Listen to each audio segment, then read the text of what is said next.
So Got it.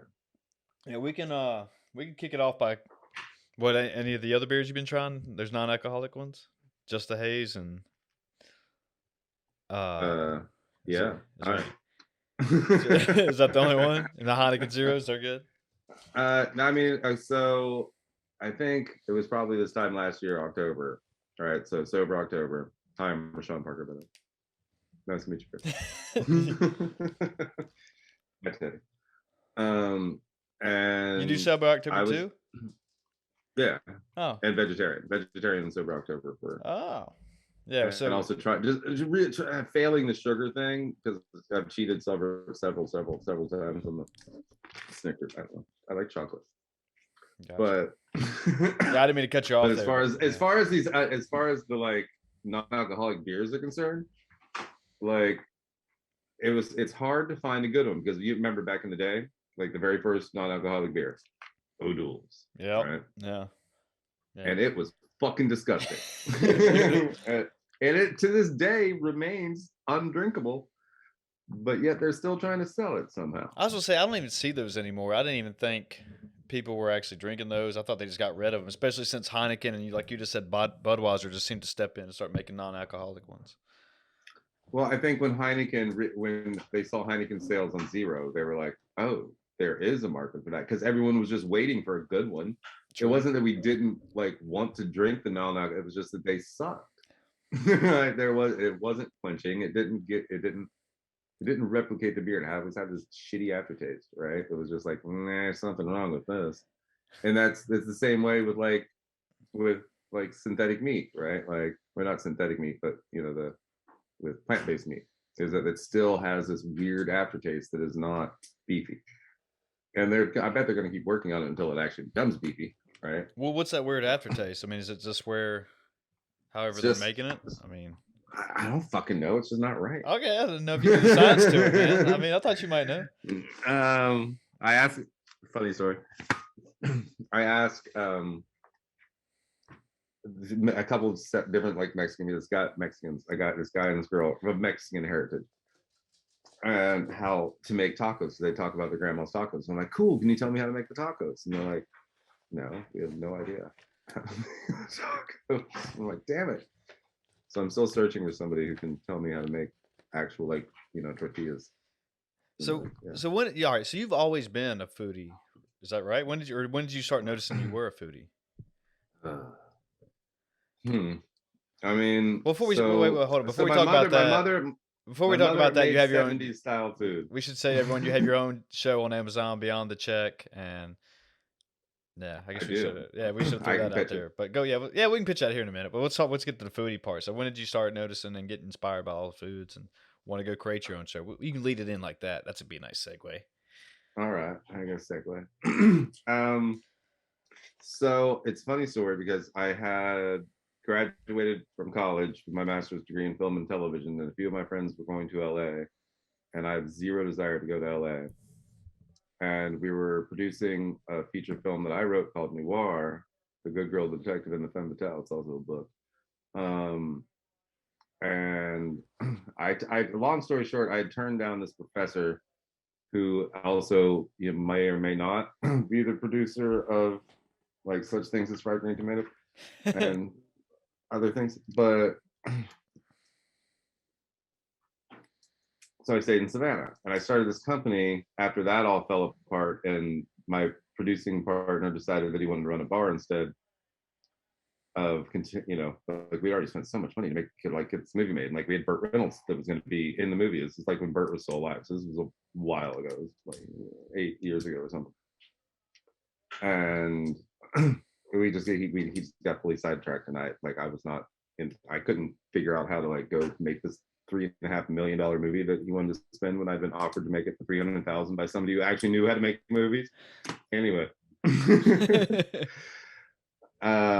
so I started this company called Independent Lasagna Productions, and I didn't make anything food related. Like I would make like commercials for like restaurants and like things. How'd you come up with that name? And I don't know. I was just really high one night and was like, I was like looking on Rotten Tomatoes, and I was like, Rotten Tomatoes, what's like Rotten Tomatoes? And I was like, I guess there's tomatoes and lasagna. And I was like, there's a lot of layers involved in that.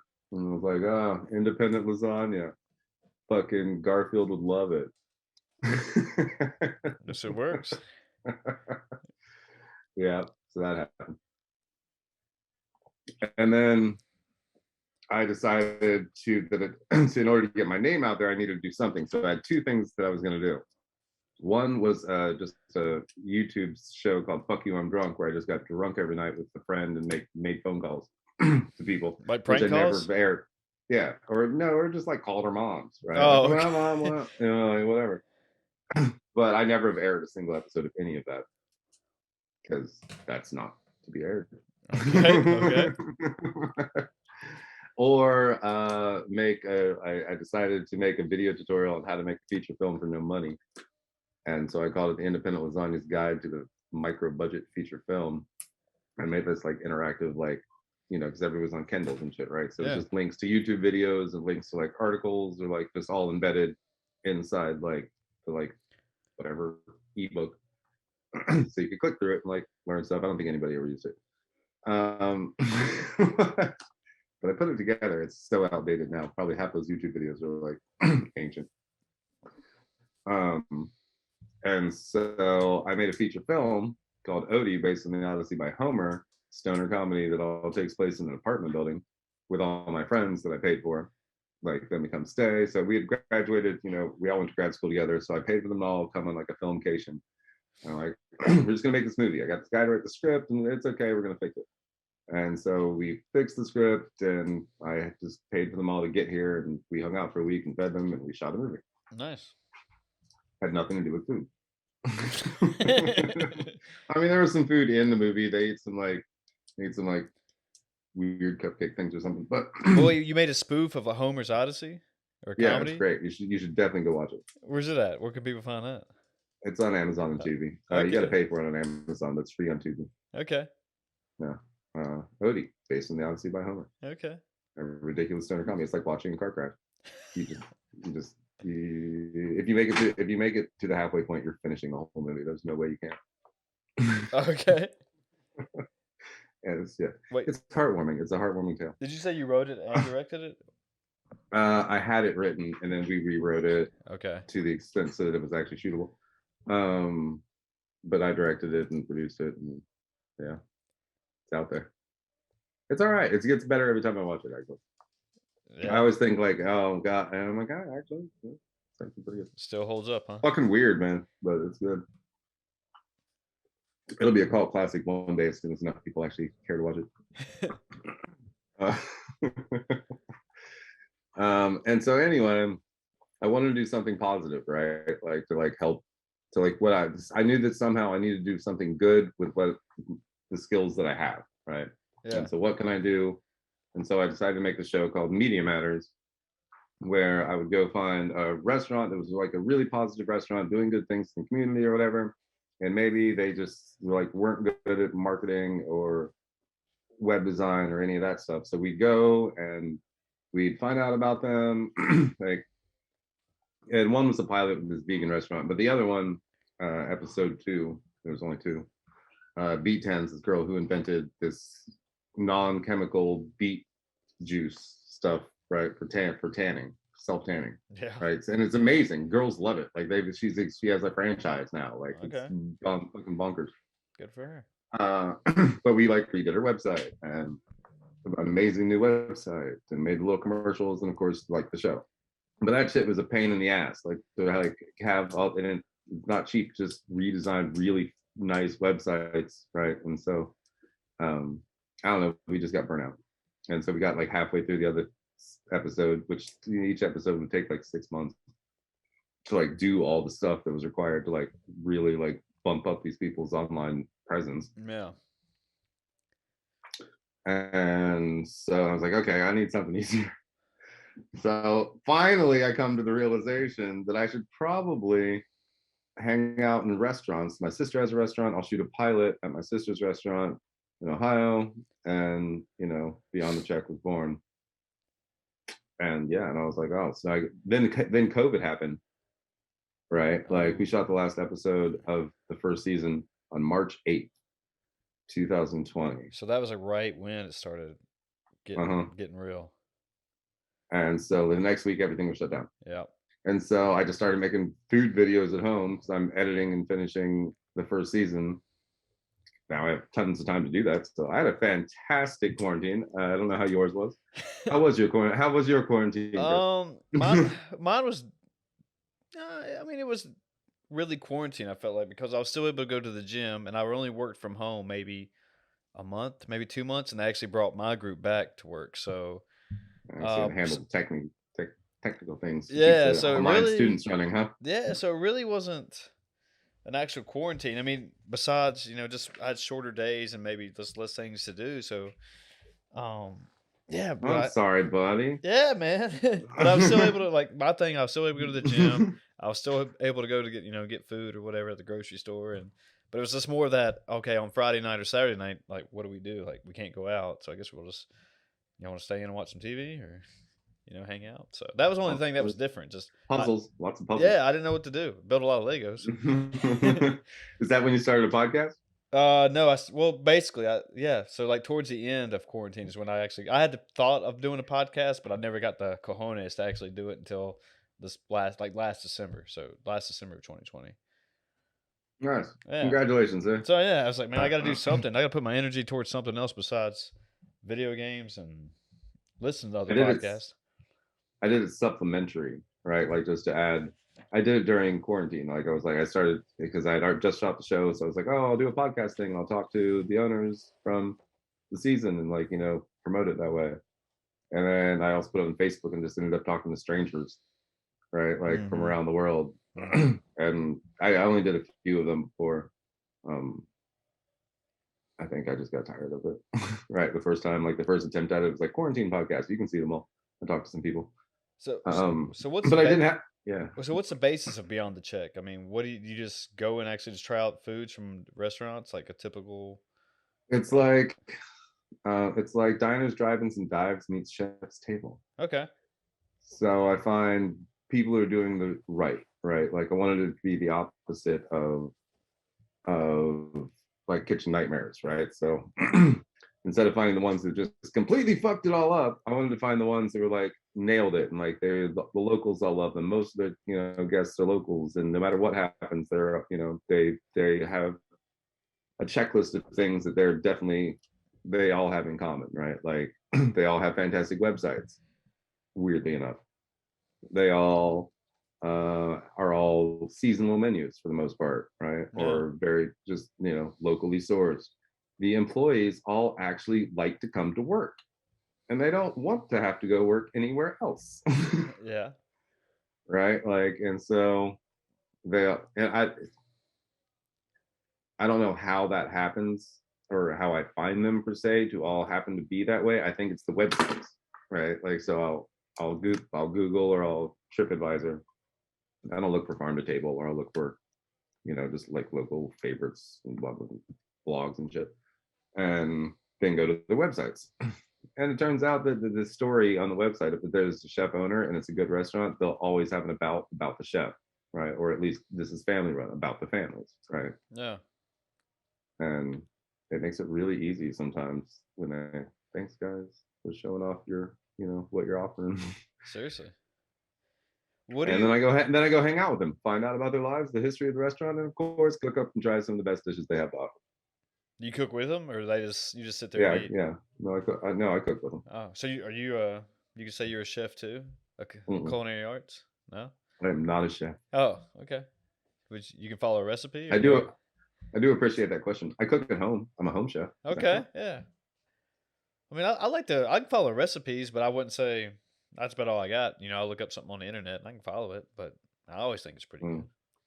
So I have staples, or I don't ever look at a recipe really. Only if I'm like trying to figure out what to make. If I want to make something different, I don't know what. It's like just swipe, So, like scroll to and stop. Okay, what's that? so you're one of those that you can just make it from scratch, just freehand, and just go in there like add Well, I this, mean, add that, and look throw at it in the there, ingredients and the generalization of it, right? and that's all you need. Yeah, yeah. Huh. Is it, there's just technical things you have to know just to make anything basic, right? If you can do that, you can make anything. I keep trying to tell my wife that, but so far, no nice. So is it tough filming these shows? I mean, like you have to go in there and like actually, are you just rolling the camera the whole time, or are you just like in pieces say, all right, let's get some shots of you doing this and some shots of you doing that? And We do it on a regular day, on a normal day.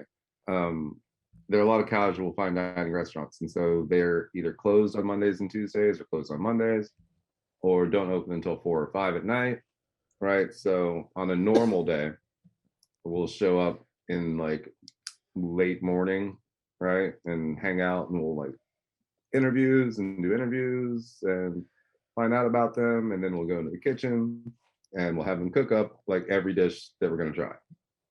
Then we'll film every dish, and I'll hang out, and either sometimes I help or they just do it, but I'm there, I'm hanging out. yeah, And then we film me and Jordan, my wife, trying all the food, and sometimes the chefs sit down with us and we all eat together. But more often than not, they're like, we're good, you guys just go ahead and do your thing.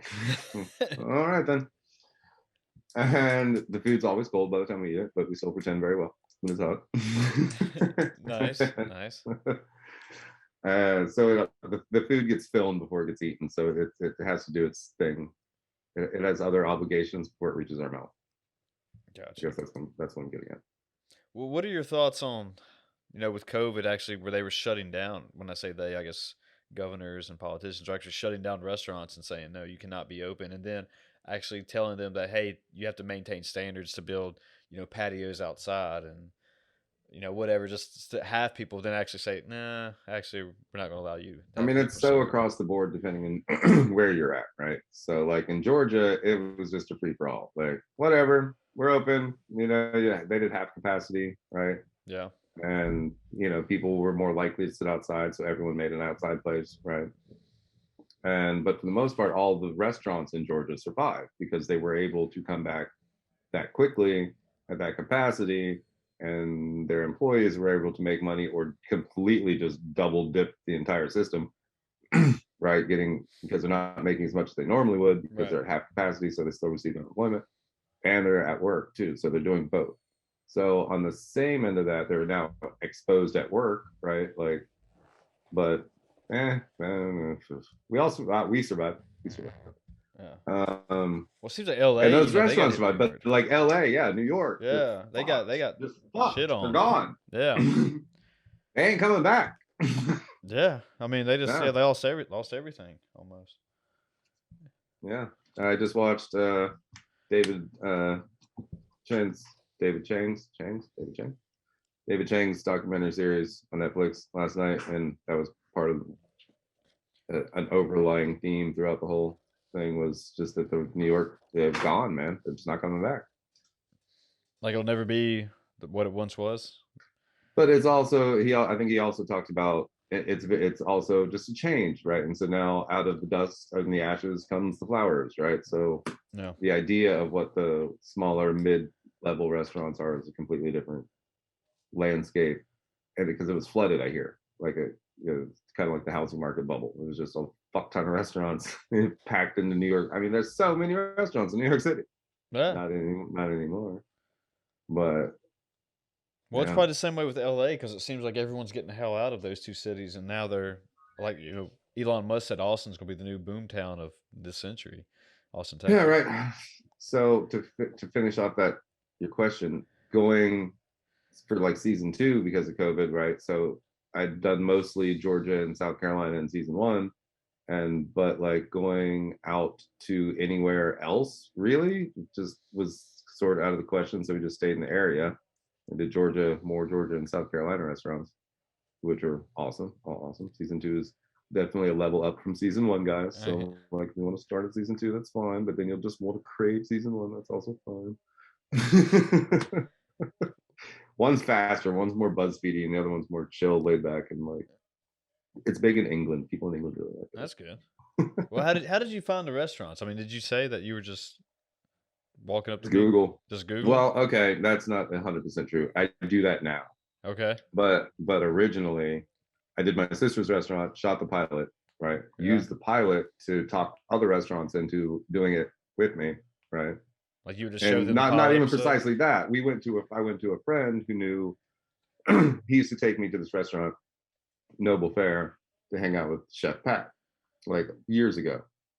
And so after I shot my sister's restaurant and I cut it together and I had like pilot, I was like, all right, Cayman, can we go talk to that chef and see if like maybe he'd like do episode 2 of my show? And he's like, yeah, sure, why not? Let's go. So he went over and talked to him and he's like, yeah, he's down. I'm like, all right, cool. He didn't even watch the pilot episode. He was just like, yeah, whatever, it's fine. And so we shot that. And while I was there was a server who was like, oh, this is cool. I used to work at this place called Poor Richards. And they're this couple that have this really cool place called Poor Richards over in Bluffton. You should totally go over there. And I was like, all right, cool. What's the number? What's your name? So I called them and was like, hey, I talked to, I wish I remembered her name. And she and she told me that you guys are awesome and you're work runners, and I would love for you to be on my show. And they're like, great, fantastic. And I was like, awesome, we'll see you on this date. And we went and shot it. And then from there, they were like, oh man, you should totally check out Mir over here. He was on this show. He was on Fight Club, and like he was one of the judges. And I was like, all right, cool. So I called him and I was like, hey, these guys say you're awesome. And it just rolled like that, right? Just word of mouth. Yeah, for the season 1. And then season 2, I literally just like found restaurants and was like, hey, go watch my show. I'd like you to be on it.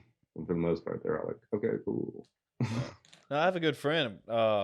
We grew up together, went to high school together, and we kind of went apart um, after high school. But I had him on the show maybe a few episodes back. But he actually, I should have mentioned this to you earlier, but he has his own bar in New York. Well, it's Nyack, New York, I think, which is above the city. But he specializes in making hot dogs and stuff like that. Like he's got one called Christopher Walking the Dog and stuff, and it's pretty cool. He's doing pretty well. I think he's got. Yeah, where was that story? Dude, forgot. Dude, it just hit me. I don't know what the hell happened. Well, I missed that one, but he's got that one and a couple other ones, and he's actually started another. I think it's another restaurant and brewery thing called the Henry. So yeah, he fell in love with that industry. Yeah, it's not for the faint of heart. Yeah, it's like, but and a lot of people do it without knowing what they're getting into, yeah. right? That's why you end up with shows like Kitchen Nightmares, because like, well, why did you start the restaurant? Well, I just had all this money and I mortgaged the other half of my house because my kid wanted a restaurant. Well, did your kid know how to run a restaurant? Yeah. Well, no, but you did it anyway. Yeah. Okay. Let me fix you real quick. No, it's one of those things. They always said if you want to probably make money, you probably shouldn't start a restaurant unless, like you just said, you know exactly what you're doing. Yeah, definitely not. It's one of the hardest businesses to make it in. Yeah, don't ever do that. Yeah, never, it's never, ever. Like the only people who make money are actually people selling the restaurant equipment or something. But, yeah. I mean, obviously that's not. A restaurant is anything but a gold mine, unless that's not every restaurant. Unless you franchise a Chick-fil-A, in which case you're set. You're golden if you're Chick-fil-A for sure. I mean, fuck Chick-fil-A, but like they crush it, man. They really crush it. Yeah, they can put something in that chicken, man. I have people there no matter what, no matter what time of day. It's my wife's favorite thing too. It's like it's okay. I like the Popeyes way better. I don't think I've ever ate Popeye. I don't think I've ever ate Popeye, so I don't know the difference. Oh, we don't have many. We only have one Chick-fil-A. Well, that's not true. We got two, I guess. But yeah, I don't even know where the closest Popeye is around me. So it's hard to go test that. There might be one in Roanoke. I'm not sure, but I don't think so. My wife had never had White Castle. Really? Never. And she was like, I want to go to a White Castle. And I was like, all right. Well, I mean, maybe we'll find one on our way to Ohio somewhere, right? And we'll stop at a White Castle. Because she loves the frozen ones. Like she's had White Castle sandwiches, but always just the frozen ones. Yeah. And she fucking loved those things. So I got her a fresh one. We finally find a White Castle and we get White Castles and she's eating it and she's like, I don't like it. Oh man. Oh man. What do you mean you don't like it? That's the real deal. Holy, that's the slider, man. Yeah. And she's like, no. It's just like soggy and like, because it is like there's a huge difference between the made in the restaurant one where the burgers go on the griddle with the grease, right? And Yeah. it's so good and they get soggy. You know, you've had the White Castle, which is like half the bun's just completely soaked through Yeah. into the hamburger, Yeah. right? Yeah. No, that's a completely And different yeah, ball game. but in the microwave, it's just that little bun never touched any grease or anything. Yeah. It's just a little bun in the burger. It's a whole different story. The whole yeah, whole. But I love that. If have you ever taken like a White Castle burger and just mushed it into a marble? No, Because that's how much meat's in it. It's just that like a much. marble, like a marble's worth of meat. Because there's just holes in the middle of it. Because there's a little burger with holes. Yeah. Yeah, yeah. No, I never did that, man. It's like yeah, it's a total shame. Well, And first of all, they make the burgers tiny, and then they take fucking little holes out of it. So there's like, yeah, they're saving money across the board. It's like Swiss cheeseburgers. what is your go-to fast food restaurant, or what is your number one pick? Do you have one? I mean, we're if we Wendy's, Wendy's, huh? yeah, it's Wendy's. Oh, We eat a usually. we. I haven't eaten Wendy's in probably 6 weeks, maybe 2 months. But yeah, Wendy's. We say we eat at Wendy's like every day, taking her to work. Like we go to take her through Wendy's. She wants a cheeseburger with only ketchup and a large fry, then a frosted to different fries. I lived in Florida for 6 months around 2009, 2010. That was the first time I had Checkers, and I thought that was pretty good. What'd you get? I don't know. I'm sure it was just sloppy. Hey, y'all calm down. It was some sloppy hamburger, but I don't remember. That was what 10 years ago now. That's probably the last time I've ate there because that's the only place I'd ever seen one. So It's the same thing as Checkers and In and Out. well, no, In and Out's its own thing, but Checkers is a conglomerate with like two other restaurants. If you ever look at the cup or the fry container when you go there, Yeah. that has like multiple different restaurant Oh, logos I never. on the cup. I didn't even pay attention to Uh-huh. It's that. crazy. They used to have a thing called a Big Buford that was like a double cheeseburger with onion rings on it and like barbecue sauce Shit. and like mayonnaise. Dude, so yeah. Okay. It sounds good, dude. Terrible, terrible, terrible in the daytime, but really good if you were drunk, probably. Oh yeah, I'm sure that's mainly all what fast food is. I mean, just late at night, you don't really care, but just let's go get some fast food, right? Whatever's closest, like Taco Bell or something. Taco Bell. Yeah, that's what everyone always says. Taco Bell is the healthiest restaurant, fast food restaurant in the country. No? Seriously? Yeah, No way. depending on what you order. I mean, if you look at their menu, that because I've done this month, because I'm vegetarian for the month. I went through Taco Bell and they have a black bean taco and like a black bean queso taco. So if you're vegetarian or if you're vegan, you still have an option because one has cheese sauce and the other one doesn't. But and a whole bunch of other shit, right? That's Yeah. like you can put together actual pretty healthy burrito Well, healthier compared to all the other options. compared to right, Okay. comparatively speaking. So if Yeah. you're saying that if you're trying to eat somewhat healthy and fast food is the only way to The go. Big Buford burger versus a black bean burrito with shredded cheese and lettuce. I don't know. I don't know which one. Where do we go here? I Double think, cheeseburger, yeah, I think I'm going the black other beans. way. I think I'm Their going the black other way. beans are probably somehow bad for you too. They're probably a fucking corn syrup in them. Well, you mentioned earlier. Let's talk about this. You mentioned earlier that you were going to visit a farm and stuff because you were vegetarian. And Oh, I mean, well, not I'm pretending to be. okay, But for a month, and we'll see how it goes. okay. Again, But you said you you're have to have visiting. you have to have a cheat day for everything. It's all about balance, people. Working your way in, it's baby steps. Don't dive head first into empty pool.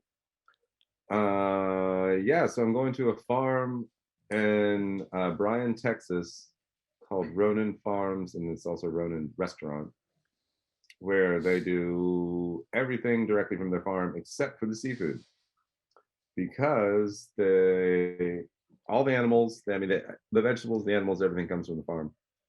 So, as she told me on the phone when I was talking to her, that the animals live a fantastic life every day until they have one bad day. And then so I'm like, all right, cool. So I'm gonna go. We're touring the farm. I'm gonna go hang out with the animals on their good days. It should be a good time. And yeah, I mean, I'm gonna try. I'm definitely gonna like try eat meat again, Yeah. just not as much, like once a week or like this much. meat, then like the rest try to be other things like the Chinese do. Like you just throw like half of like a chicken leg into an entire pot of stew, and you're like, it's chicken stew. Do you know any differences in yourself when you're when you're not eating meat compared to when you do? Like how you feel and Yeah, like you feel way better. It's like not drinking coffee. You feel fucking way better once you get over the hump.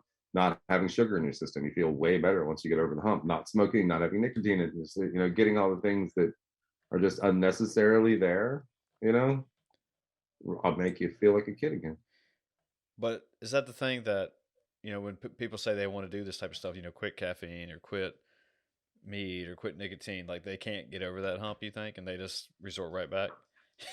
Mhm. Yeah, and it's trial and error. The more you try, the more likely you are to succeed, right? So you just have, what's the say? You fall down, you get back up again. Right? Try and try again, right? You just keep trying, and everything you get better at whatever you're doing, the more you try. Yeah. If you try to quit smoking every week and literally really try each week, you're going to last longer each time, and eventually you'll get there, right? But if you want to quit eating meat, you got to try it out first. You have to experiment, see if you can, right? Like, can I survive around my friends? Can I, go out to dinner? Am I comfortable, or even just hating life? Like, even if you're totally hating life, well, that's not good either, right? Yeah. So you have to figure it out, and all that it takes time, right? So that doesn't happen overnight, but if you're slowly transferring don't just quit cold turkey. If you can't quit cold Yeah. turkey, work your way down the nicotine level, juice Yeah. some gum. Yeah. No, like get when a, I get was a telling you jewel. earlier that I cut out caffeine for this month, that it was more the thing like when I would go out, like I didn't know what to order, especially like if we went out and got breakfast in the mornings, I would always get coffee or whatever. So now it's just, I want fucking water, but I guess that's what I'm getting. I mean, I get juice, but I was like, man, but it was just so like everyone else is getting coffee, and I could just see where everyone else was like, all right, fuck it, I'm just getting a coffee too. You can get decaf. Get decaf. But that was the thing, was that I wanted to do that, but there's still like traces of caffeine in decaf. I don't know. Yeah, but you know Obviously, how like low that shit is? It's I like know it's nothing. like I think an average cup of coffee is caffeine wise is like what 100 to a couple hundred milligrams of caffeine, but It's like decaf might be what? 0.03 or something. Okay, It's something super low. Like it's definitely there, right? But like, I don't think really. Get tea. Yeah, I know I can't have tea. I, There's caffeine. I've, White tea. yeah, there's certain teas I found like herbal teas and stuff that Mm-hmm. I've been Little experimenting with. honey, little orange, Yeah, citrus. yeah, I've been experimenting with that, and that's been helping too. So Right. And it's all about experimentation too, yeah, figuring out just what you do like out of mm-hmm, this category that you're trying to put yourself yeah, in. Like, I don't know how people down here drink sweet tea. Like, I'm from the north, and I came to Georgia, and it was just like, dude, holy that's fucking Christ. Are you kidding me right now? That yeah. is That's the holy grail, bro. that Right in is the South. wow. My teachers brought it out instantly. It was Yeah, impressive. yeah, It was yeah, worse than Mountain Dew. Good yeah. Now, if you lord. didn't drink sweet tea around here, you were just something wrong with you. Oh, I've never liked it. Like, I like a little lemon Yeah, like I know people with that go it. to, if they try to get sweet tea, if you go further north, like no, we don't have sweet tea. Like, all right, just forget about it then. Just I want water. Like I it's, never had sweet tea. Like, mm, I don't really like tea that much, like black gotcha. tea that much. It's kind of like people But with Coke and Pepsi, like or I'll take a Coke. Like, oh, we only have Pepsi products, and I forget it. Just give me water. okay, like it's cola. No, I mean I've never got it either, but I know some people that are just like die hard their brand, and I get it. Hey, stick to your brand. I get it. Whatever. That's if that's you, that's you. I don't care. I used to like Sierra Mist, but I'm not a big fan now. Yeah, Because like Sierra Mist is one of the, like, I don't know that I can tell the difference between Seven Up and Sprite, but like Sierra Mist, you can tell the difference. Like, uh, I don't know. when I go to the Whatever. movies, I always get a Someone make cherry it. Coke. Someone make a YouTube taste test video. So no, somebody will. They probably will. But All yeah, right, when you go where? I go to the movies. I always get a cherry Coke, dude. Like cherry Coke and a popcorn, man. Like that's just heaven right there for me. That's it. Sprite, licorice. Licorice. Uh-huh. Well, I like Twizzlers, so I guess I shouldn't knock on. Yeah, Twizzlers. I fuck with some Twizzlers. Yeah, Twizzlers. You can use them as a straw. Anyway. wait, we got Halloween coming up. What's your go-to candy? Maybe by the time this comes out, it'll be Halloween or after it. I mean, as an adult, right? Like you can have everything, so you just randomly buy different shit sometimes, because you don't want to eat the same candy all the Yeah, time. yeah. You want a little difference, man. So I don't know the assortment of Snickers and like Three Musketeers and the Mars bars. That's you get variety. You get variety, Chris. But a whatchamacallit is one of my favorite fucking Oh candy man, I bars had those ever. in a long time. It's not bad. Yeah, they're good. They're still around. Get the big one. It's not a Big bad one. one to go to. Yeah. Whatchamacallit.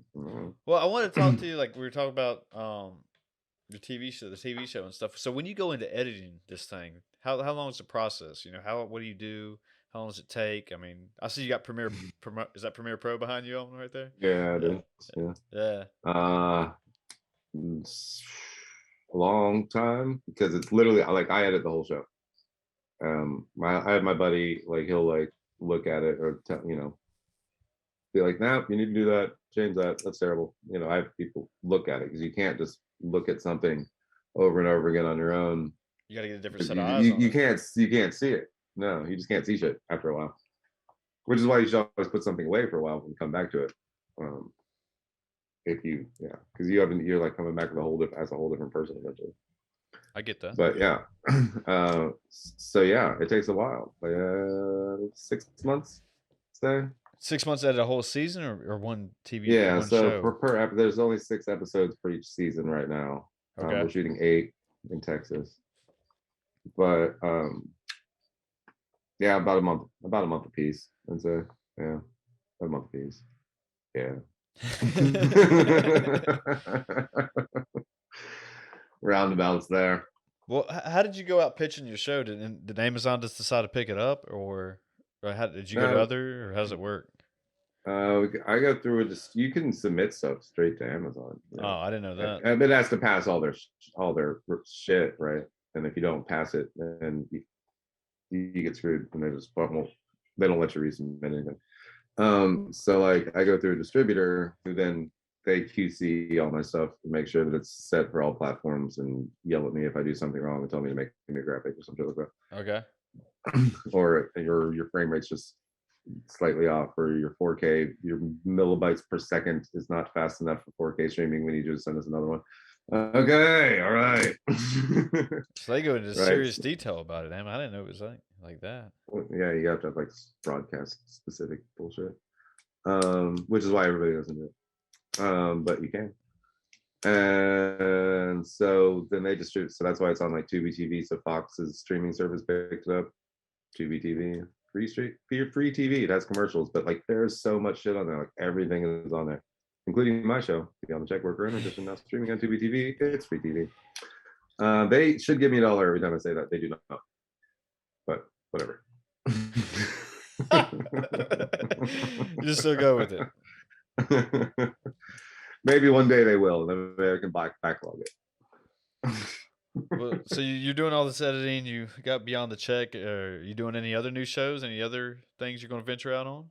We're leaving. I do have Besides, the Rideshare Foodie coming. Then we're going to do something Rideshare Foodie with the Rideshare Foodie. If you don't know who the Rideshare Foodie is, Google the Rideshare Foodie. He traveled the country to all 49 states, ride sharing his way across the country and hanging out food blogging with a whole bunch of restaurants in all 49 states. He's going to get to Hawaii, but as soon as they stop the quarantine for 2 weeks, he's going to go do Hawaii, and then he will have done all 50 states. But we're going to do something together. He's going to be in season 3 in Texas on an episode. He's going to take me around Luganville. what's He up? lives in Texas. Luganville's a town Okay. in Texas. Yeah, I know. It's spelled PF Luganville, in case you were curious. PF Luganville. Why in the world was it spelled that way? I have no idea, but it's actually a very nice. Like people really like Luganville. So it's one of the like nicer parts of Texas. I hear. Like cool, like a cool place. It's like the Austin. No, it's not. Austin's the Austin. Austin's awesome. Have you been to Austin? I have not. I've driven through Texas before, but I've never spent much time. I hear So their this will be the barbecue's first apparently time. just A1, but I've never had it. So I've never been there We're either. going to 2 barbecue restaurants and 6 other like farm to table places. And I have a home chef coming to the Airbnb. I got a nice Airbnb with an island for this guy who lost his restaurant during COVID, but he flipped over to a catering service and a personal chef service, and so he's coming to cook for us at the Airbnb. And I don't have any notes around me, or I would tell you his name. It's all But good. I'll plug in later, man. I promise. Yeah, we can put it in the show notes later. Oh, well, So that'll be fun. That's the first time I haven't like gone to a restaurant, but like had someone come there somewhere else. what do you think about comfort food? So it seems like, we were talking about COVID earlier, and a lot of restaurants who were able to stay open had to obviously reduce their menus in numerous ways, and it seems like they were just making, simple stuff like comfort foods and stuff just to actually stay in business somewhat. I mean, you think it was a good way to get by, or they should Oh, I don't know that to be a thing. Oh, I mean, I think that people definitely limited the menus. I think it was a lot of supply chain issue, yeah. right? So you just didn't have things. And anything that didn't sell that well, it was a cleaning period, right? So a lot of things went away.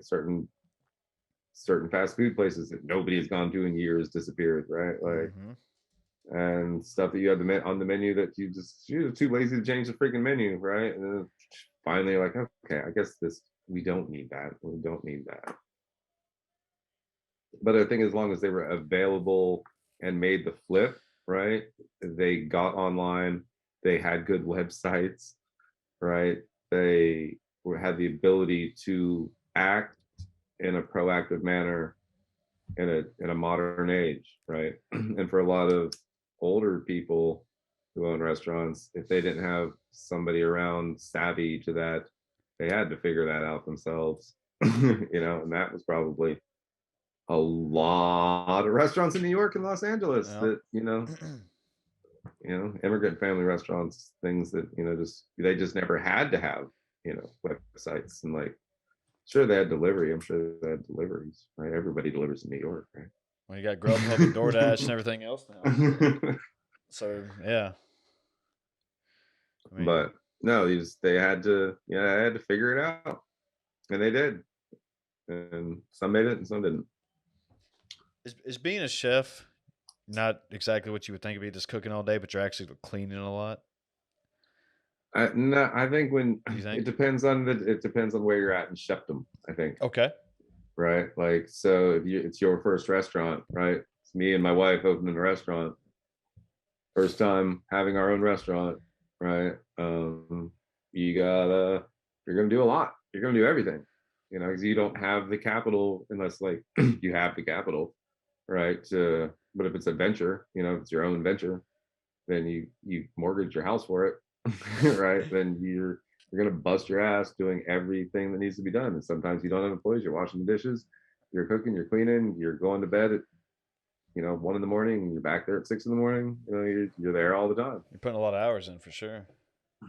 And then you can work your way out. You can take a job in some huge corporate restaurant and be the executive chef of, and yeah, you're there, but for the most part, you're doing food costs and labor assessments, and you're hiring and you're firing and you're overseeing, and maybe you're expoing and running the line, right? But that's probably not what you're doing either. You probably have a chef de jour doing that shit, or somebody else. I don't know. But and so there's everything in between, right? And then everything in between. That makes sense. But regularly, just just like say like a hired chef in like a restaurant or like a hotel restaurant, like say a lower class, they're still going to be at work like 60 hours a week probably. Yeah, I agree. Because they're on salary and they need them there to do things. I agree 100%. So, yeah, I mean, do you think is it true that one bad review could either just completely break you, in essence? No, you just have to know how to respond to it. And some people, the more quirky you are, or the less you care, or the less confrontational but smart. A girl told me the other day, I go listen to episode 12 of my podcast. She told me about how she responds to bad reviews, or 13, episode 13. And she just like comes up with these really cool, like, she finds quotes, like really inspiring quotes online, and she just responds like with quotes that are just super inspiring and nice. kind of kill And people people with just like, kindness. yeah, right. Yeah. Well, I'm sorry you feel that way, but you know, may the path you walk ever be enlightening. Well, yeah, no, that's Like, great. I mean, just there's respond with fortune cookies. Just fortune keep a bunch cookie. of fortune cookies around. So like bad reviews, just put the fortune cookie, whatever. Just Yeah. pull one out of the bag. Like that's my review. Yeah, Response to there's your a review. thing that if you want to go write comments and stuff, you feel free to. Obviously, you have the right to do that. But like Michael Jordan's probably not sitting there reading YouTube comments, worrying about what other people are saying about him. So No, yeah, no, and one bet, yeah, one, yeah, no. Well, and the thing is, people aren't necessarily, they don't write good reviews because they had a good time and they're just enjoying themselves and they're having fun and they go on about the day. yeah, Right. So to get people to write good reviews or to even just like write reviews, that's why everyone has those review cards and like things and like, hey, please review and let me get your email so I can send you an email and say, hey, please review. Right. Because people don't like to review things unless they can just click the 5-star thing. Like, can I click the star? No, I don't want to have to type anything. no, Right. Like it's damn near impossible. I don't know how shit has so many reviews on it. Like, who are these people out there reviewing things? yeah. Maybe they're just paid reviewers. Maybe that's people's Probably is. jobs. Yeah, that's their jobs, man. Then you see jobs like, hey, give you like a company will give you $10,000 to travel around the country and eat at random places and write reviews on it, or watch Netflix stuff all day, then go write reviews on it. So, yeah, you can get jobs that way. I've seen them. I've seen them advertised. I've never been lucky enough to get one, Right? Like, but who has the job to just watch Netflix shit? yeah. That's So like we pay for that experience, like 19.99 a month or something ridiculous. I don't even know what I'm yeah, spending just to do what you're paying somebody else to do. yeah, So, to get free by Netflix. God. We'll give you free Netflix for a year if you do this for us. It's probably part of it. Yeah. But speaking of that, so you've been in obviously you're in the film industry and stuff. I mean, was there one film that you watched back in your day that you were just like, all right, I want to make films. I want to make TV shows. I want to do this. Oh man, when I was a kid, I wanted to be a cop or I wanted to be a Navy SEAL Oh, because I think I like action movies. you're badass, man. Looking back, I'm not that. It's not what I like anymore. But like when I was a kid, that's like, yeah. And then I started smoking weed and was like, I don't want to be any of that. That's no. Those people, no, no, I'm good. But no. But then like I love Woody Allen movies. All Woody Allen movies. Every Woody Allen movie. Tarantino, of course. You Yeah. watch Pulp Fiction now? Have you watched Pulp Fiction lately? Yeah, I watched it maybe a few months back. I went through a whole It's so Tarantino thing. it's so simple, right? Like the Yeah. shot design is just like, oh, not it's very just mundane, Hmm. right? Compared to like what we're watching now. Yeah, his newer stuff. Yeah. Or even just yeah, everything's Marvel and CGI fucking fast paced, it's worlds are crazy. And that was a crazy world, but just the camera just sits there. There's no like this, it's just very simple. Like the shot design of the whole thing is just all very straightforward and simple. Yeah. Like, Did you see that? I think it was called 1911, that war movie, and it looked like it was done all in one shot, the whole movie.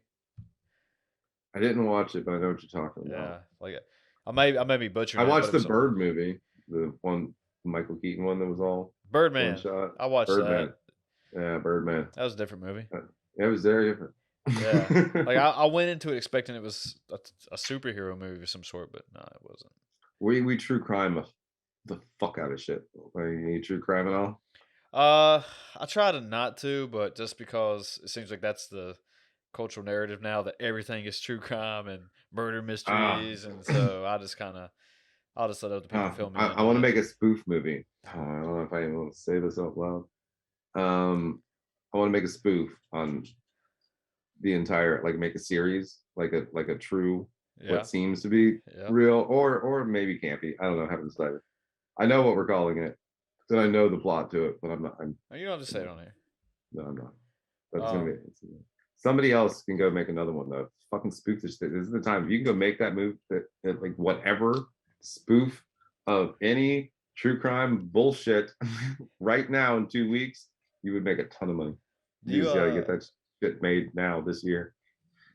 do you enjoy the Marvel movies and stuff? Do you like I those? fucking have not watched any of them. Really? I think Scorsese said he thought they were like really not a movie or something. I forgot the quote that he used, but he didn't really enjoy them. Uh, my buddy really wants to do a podcast where he makes me watch the Marvel movies, Yeah, and then we talk about it afterwards. I haven't done it yet, but because you don't. I mean, I watched like Iron Man, like the original Iron Man and the original Spider-Mans, right? Like, but no, I have not fallen into the Marvel verse. I'm a sucker for those, dude. What about the DC verse? You been watching those? I randomly started watching it, but HBO has one that's like they have a DC series with like superheroes. Titans Titans, or Doom yeah. Patrol? So so I started watching Titans. So when I saw Joe, my buddy's name, I was like, sorry, bro, DC.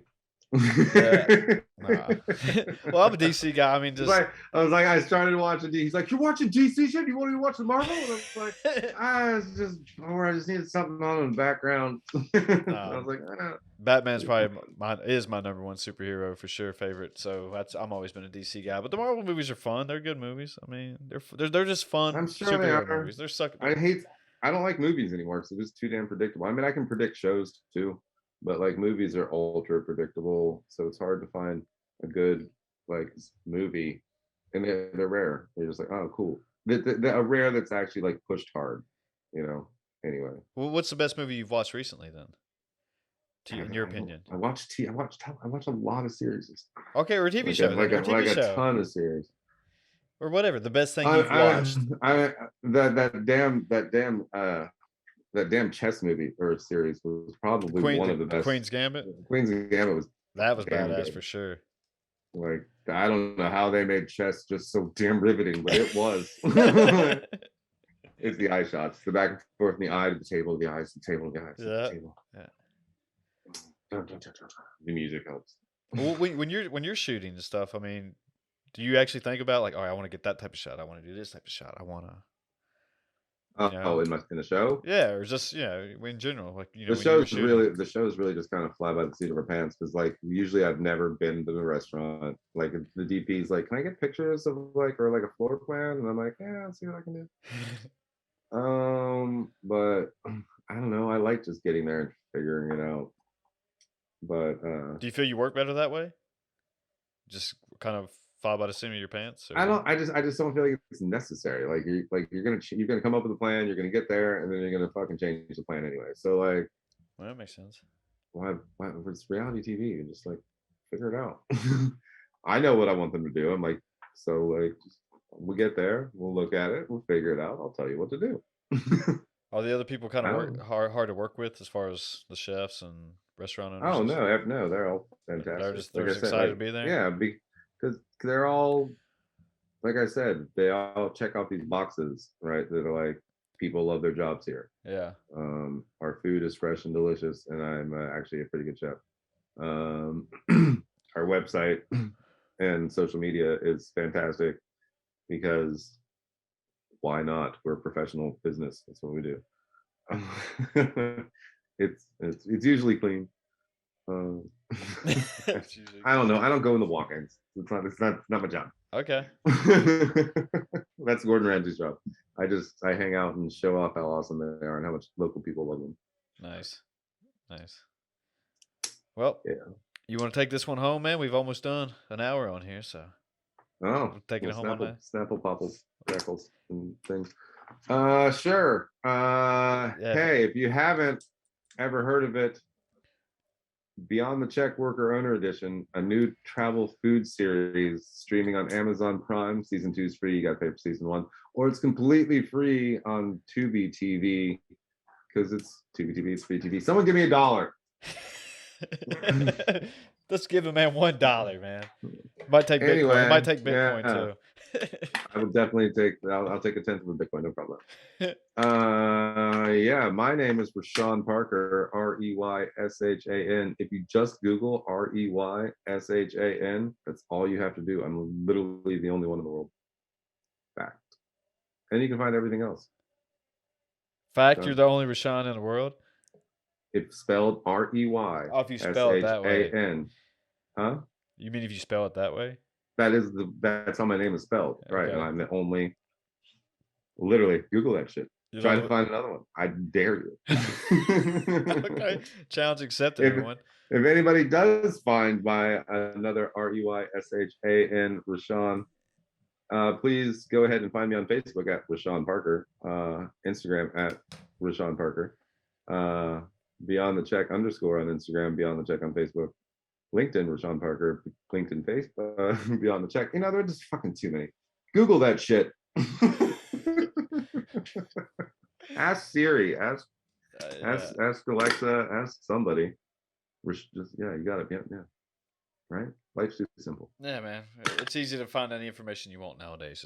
It's not hard. So, well, you're a bad motherfucker, dude. I appreciate you coming on here. This was fun. I learned a lot from you. Yeah, man. Rock and roll, Chris. All right, bros. We're gonna take this one home. Check in next time. Same Shelor night, same Shelor channel. Little Batman pun right there. So anyway, all right, we're out of here. Gone. Later. Bye. Good night.